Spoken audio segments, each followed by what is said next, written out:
Full card prediction and picks for UFC Vegas 108. As always, you can call me Kunith. Let's make some money this week. Movement in the main. I repeat, movement in the main event. Amir Albazi out. Hyun Park is in. My guy, Peace of Mind Park, coming in 10-0, 2-0 in the UFC, looking to knock off Tatsuro Taira, who's all the hotness, even though he lost to Brener Royval last time out. UFC says, I'll give you another main event, kid. Show me what you got, because it's a star in the making. That Japanese market, kind of untouched, at least with this wave, this generation of MMA fighters. Tatsuro Taira's leading the charge there, and they're giving him another shot. Now, last time out, we picked against him, against Brener Royval, because we thought it was crazy. Too big a step up in competition, 5 rounds against a guy who's been proven one of the best in the world, and he came up a little bit short. Still fought hard and gave a good account of himself, still brought Brener Royval right to the brink. A split decision. Maybe it shouldn't have been a split, but split decision. And now it's about how you respond. How do you respond after getting that first loss in your career? You know that it's going to be hard for him at 25 years old, 16-0. He's undefeated. Nobody can beat him, and then he suffers that setback. Can't feel good. But I think he comes back better than ever. I think Hyun Park is an easy matchup for him. I think he actually knocks Hyun Park out on the feet this week. Hyun Park's been winning, and he's been looking good, but he's also been dropped by lesser fighters, lesser athletes. I think Tatsuro Taira, knowing what he knows now after that Brener Royval fight, like, hey, I might be an ace on the mat. I might be great when it gets down there. But you can't be even slightly one-dimensional if you're going to fight the best of the best at this weight class. You need to be as technically sound as possible across the board, and I think you realize after watching him fight Brener Royval that if the takedowns aren't there, it's not that great. I expect an emphasis on the striking. I think he's going to come out here, pick Park apart on the feet. I think the kicks are going to be there. I think the punches are going to be there, and I think he rocks Park at some point, probably finishes him on the feet. If not, I think Club and Sub is on the table. He's a big favorite here. I think you can comfortably put him in your parlays to fluff it up a little bit.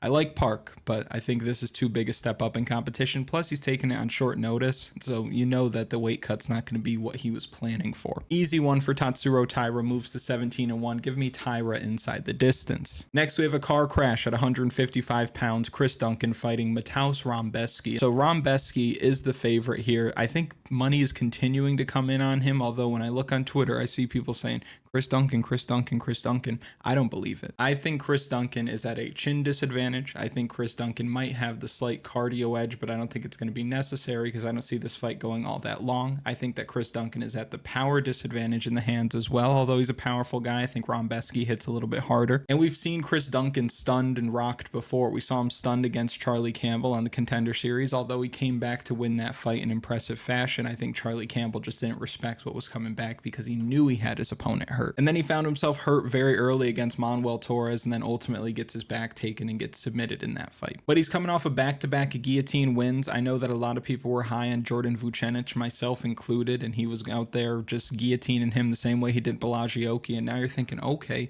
he might have the best guillotine at 155 pounds. But you kind of live and die by that. And we're going to talk about that again with a later matchup on the card, but you live and die by the guillotine. You look at somebody like Said Nurmagomedov against Bryce Mitchell. He was looking for that ninja choke, and he couldn't get it, ends up losing the fight because of it. I think Chris Duncan's really going to be looking for that guillotine because Rebecki's probably going to shoot takedowns if he doesn't stun him on the feet early, but I don't think he's guillotining a guy like this. Guillotines largely shouldn't work. If you've watched the channel for a while, you know I don't think guillotine should be working all that often, and I don't think against somebody like Rebecki is going to get guillotined anytime soon. And on the feet, I just don't think that Chris Duncan is going to be able to beat him to the punch. Like, we've seen Chris Duncan strike with these guys in the UFC, like against Yanal Ajmos. It was very pitter-patter, move, don't get hit, and I don't think that works against Rebecki, who's very forward and is going to step into the fire to land offense of his own. So I think the things that Chris Duncan does well is just going to get nullified by the things that Matues Rebecki is great at, and I think Rebecki has more ways to win this fight. He could take Chris Duncan down whenever he wants. He can avoid being guillotined. He's going to land with more power, and he's going to be the one moving forward for most of this fight. So give me Matues Rebecki to win this fight. I think he wins by knockout. And real quick, if you haven't already, like the video, subscribe to the channel, comment something for the algorithm. You know how the algorithm works. Next, we've got Elves Brener. He's fighting Estaban Ribovics. I'm telling you guys, Estaban Ribovics has a screw loose. That's a crazy man right there, and I don't think a lot of people realize that until they're in there with him. Like, he's willing to die for this. He's a pretty sizable favorite here against Elves Brener. I do think that if Brener wants to, he can get takedowns here. I think Brener is better on the mat, but I think while the fight is standing, Estaban Ribovics is going to make it hell. Tons of volume, a ridiculous chin, crazy fighting spirit, like he's always moving forward. We picked against him in the fight against Nazareth Hackprast, and that was because he's very susceptible to that left hand, and Hackprast has got a piston of a left hand, but Elves Brener doesn't really have that. Brener's UFC wins have aged so poorly. You look at the fight against Zubair Tukhugov, he was a big underdog in that fight, ends up winning that fight by split decision. Go back and watch it, he didn't win, no way. And then you look at the fight against Guram Kutateladze, he's a big underdog again. Guram gasses out, Elves Brener finishes him late after nearly being finished in his own right, to his credit. But even in that fight, you're looking at a situation where Guram, he's terrible, right? Zubair Tukhugov out of the UFC. Guram not living up to the hype even in the slightest. And since then, he hasn't looked good. And you can make the argument, well, that's Muktabek Oralbai. That guy's a problem. Joel Alvarez, that guy's a problem. But Estaban Ribovics is a problem. And Elves Brener's going to be at a speed disadvantage. He's there to be hit. He's going to be standing right in front of Ribovics. He's going to try to take him down again, but we even saw Estaban Ribovics in his UFC debut getting taken down by Loic Razgabov over and over and over again. He just kept getting back up to his feet. The dude's scrappy. So I think even if he does get taken down, pops right back up and then says, welcome to my world, and starts giving Elves Brener the business. I don't think this goes the full 15. I think he breaks Brener and finishes him late. That's the kind of style that Ribovics brings to these fights as well, is that he's just going to keep that pressure, keep that power, keep that pace all throughout the round. So I think that even late third round KO, certainly on the table. Give me Elves Brener to win this fight by knockout. Now, I know things have been pretty chalky to this point in the video. Favorite. The buck stops here. Karol Rosa, for starters, cannot be trusted, just in general, but especially as a favorite. You look at that fight against Eileen Perez, she's just flat. And outside of her win against Pani Kianzad not too long ago, she hasn't had a very clean win since like the end of 2021. So it's been some time since you've had a great performance from Karol Rosa. Meanwhile, Nora Cornolle has looked good in the UFC. Nora Cornolle's getting finishes. She's hurting people in the clinch. That Muay Thai looks good. Those knees to the body. She folded up Melissa Mullins like a wallet. And she's somehow the underdog here. Now, I get she probably doesn't make weight. She's 35 years old. And another thing that's at play is that Karol Rosa can win this fight however she wants. When Karol Rosa shows up, she's a problem. She's got ridiculous volume. She can take this woman down whenever she wants. She can stay on top of her whenever she wants if she does get the fight to the mat, for however long, I mean. This could be a very easy fight for Karol Rosa, but she just fails to reach that potential, and her performances have been very inconsistent. And I think one thing that's going to create that inconsistency here is the power and the ferocity coming back her way, because as soon as she closes distance and gets in that clinch, she's going to be eating these hard knees to the body, and I think she's going to find out pretty quickly that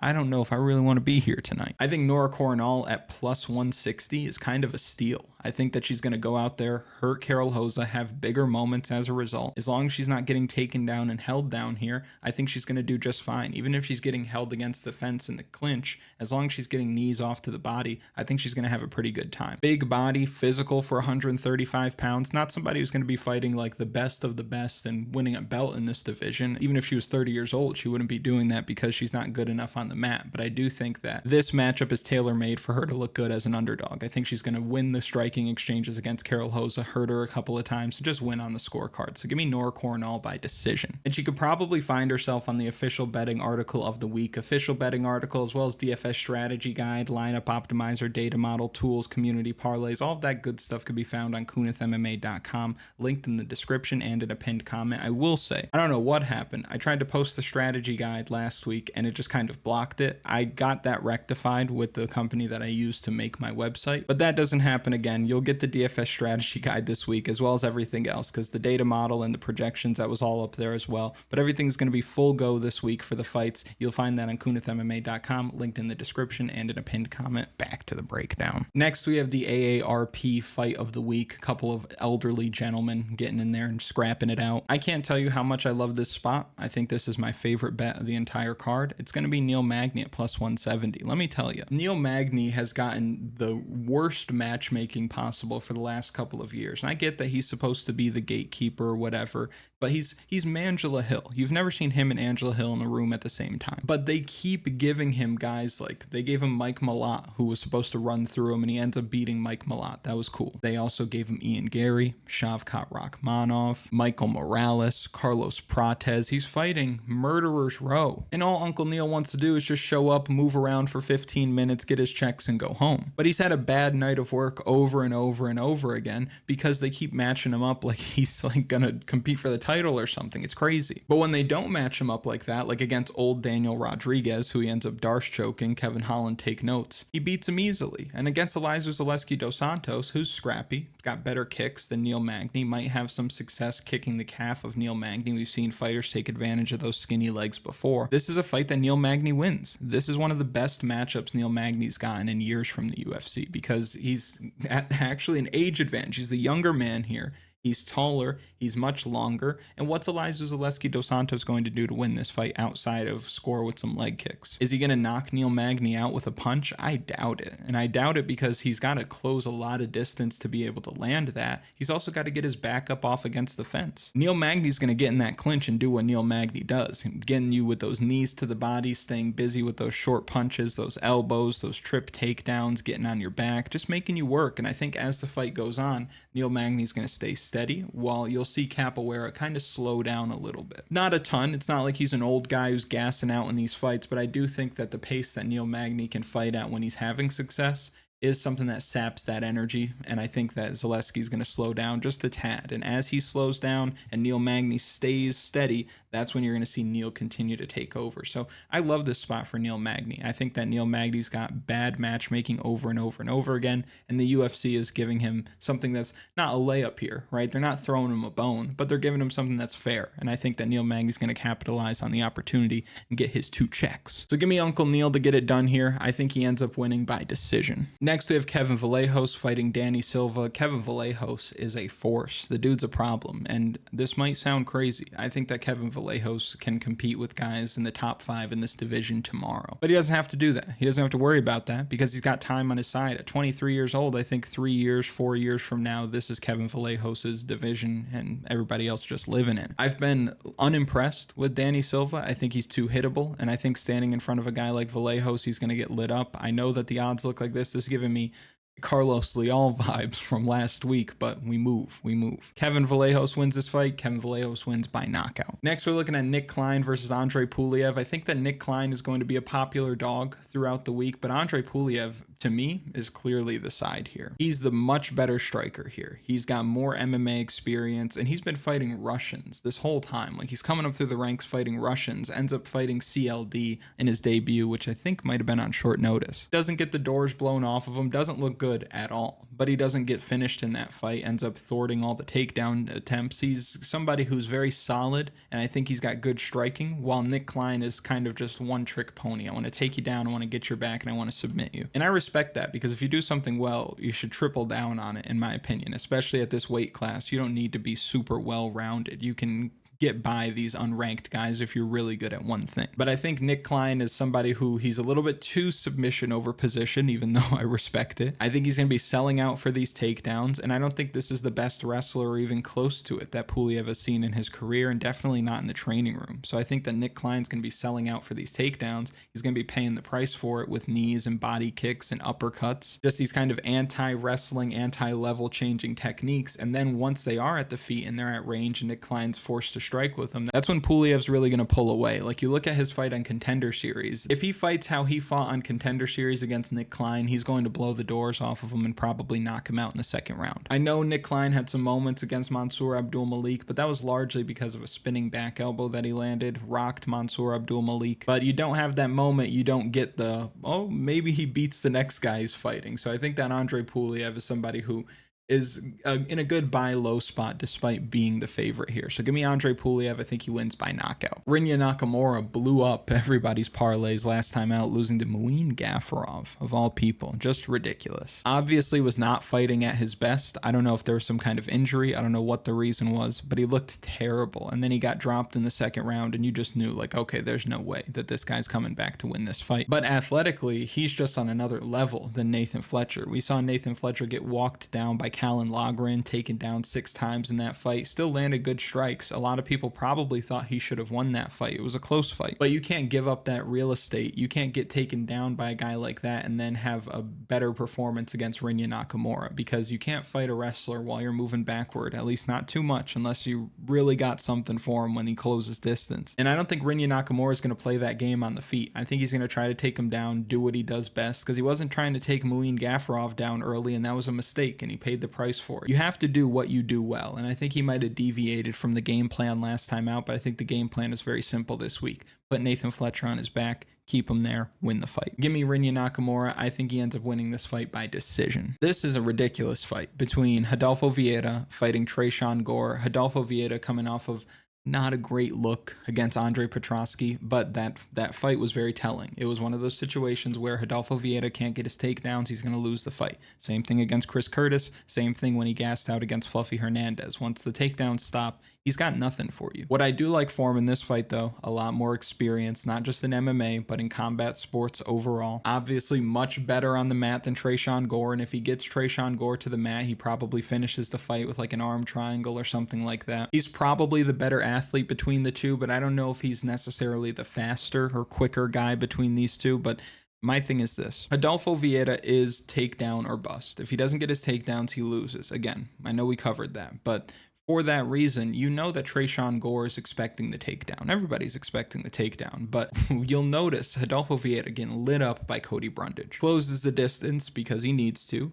Brundage decides to jump guillotine on this guy, which is stupid. One of the lowest fight IQ moments I can remember. You're not going to jump guillotine against a guy like Rodolfo Vieira. And even then, it was pretty tight. It was pretty tight. You saw Cody Brundage smiling like, okay, I think I got this. You never had it, though, to be fair. But that's not going to work on a guy like Rodolfo Vieira. The way Tresean Gore throws his guillotines out there, though, can work against a guy like Rodolfo Vieira, because Tresean Gore is not jumping guillotine. He wants that standing guillotine, eye elbow, putting my hips as close to your hips as possible. He's picking guys up off their feet with it. That is a guillotine that Rodolfo Vieira can get caught with, because Rodolfo Vieira is going to go in there and think, try to guillotine me. Watch what happens. You're going to try to guillotine me. I'm going to bull rush. I'm going to knock you on your ass, and you're going to be on the mat, flat back to trying to guillotine me, and I'm going to be in top position. I'm going to win the fight as a result. He's welcoming the guillotine. I think Tresean Gore might be welcoming the takedown attempt because he knows I'll pull your damn head off with this thing. And at striking range, I think Tresean Gore would easily knock Rodolfo Vieira out if he tries to play that game for too long. Rodolfo Vieira didn't get knocked out by Andrey Petroski, but he did get hurt a couple of times, and Petroski's a bad striker. Tresean Gore has, up until this point, fought Brian Battle, who's one of the top fighters at 170 pounds. He fought Cody Brundage. He got knocked out by Cody Brundage as a result, but Rodolfo Vieira was nearly knocked out by Cody Brundage more than once. Fought Marco Tulio, who was a stud at a shoot-to-box Diego Lima, who ended up putting it on him, and Tresean Gore showed tremendous heart in that fight. But when he got his fights against Antonio Trocoli and Josh Fremd, he was able to rip their heads off with that guillotine, and the guy's got power as well. We saw that before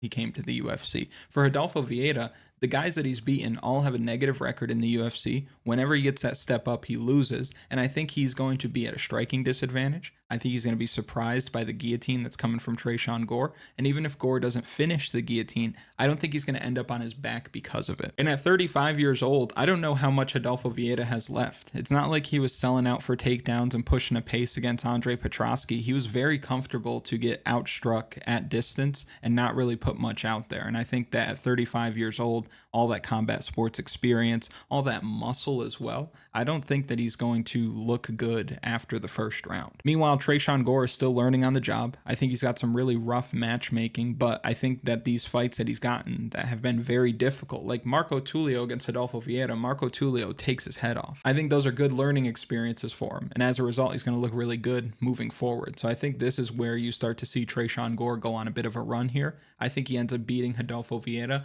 I would definitely take a shot on him by submission. You just have to, but I think that Tresean Gore inside the distance is the move this week. Rafael Estaban back in action against Felipe Nunes. Easy work for Estaban. We've seen Nunes struggle with guys who are good grapplers and good wrestlers in the past. Rafael Estaban selling out for that takedown. Not going to get guillotined. You're not going to get anything off of Felipe Nunes' back. 35 years old at 125 pounds. No thank you, sir. The line is justified. Rafael Estaban wins this fight. Better fight. Pietro Rodriguez fighting Ketlin Souza. I think on the feet, Ketlin Souza could give La Fiera some problems, but I think that level change and that blast double leg from Pietro Rodriguez is going to be there all night long. Same situation as the Angela Hill fight. I think Ketlin Souza is somebody who can really screw her feet into the mat, let those heavy hands go, and score on a lot of these women. But if you got that well-rounded wrestling game, you can get over on her, and I think Pieta is going to be able to do that. We saw her secure, what was it, 6 takedowns last time out. Even against Ardiani Cornolle, she was ragging her, taking her down, ends up losing because of a headbutt. But Pieta Rodriguez is a problem. Even against Jillian Robertson, she didn't tap to that armbar. She might have gotten her arm broken if she didn't tap, but she didn't tap to the armbar, premature stoppage in that. But I think she's just going to be relentlessly looking for those takedowns, and I don't think Ketlin Souza is going to have an answer for him. And once the fight gets to the mat, I like the control from Rodriguez as well. I think she's going to be able to keep Souza there, and as a result, just win more minutes. She might look worse later. We might see Souza get the timing of those takedowns, start to stuff them in the 3rd round, and then rally late and look like she might be able to come back, but it might be too little too late. I think Pieta Rodriguez ends up winning this fight. I'd recommend taking the over. I wouldn't be surprised to see this one go the distance, but give me La Fiera to win this fight on the scorecards. And then Austin Bashi gets a short notice replacement, whoever this is. I don't know who this is. You don't act like you know who this is. Austin Bashi by submission. That's going to do it for the predictions video. We went a little fast because I have less important things to do. But if you've made it to this point in the video, thank you so much for watching. I really do appreciate it. Make sure you like the video, subscribe to the channel, comment something for the algorithm. I'll see you later in the week for final picks. Let's go.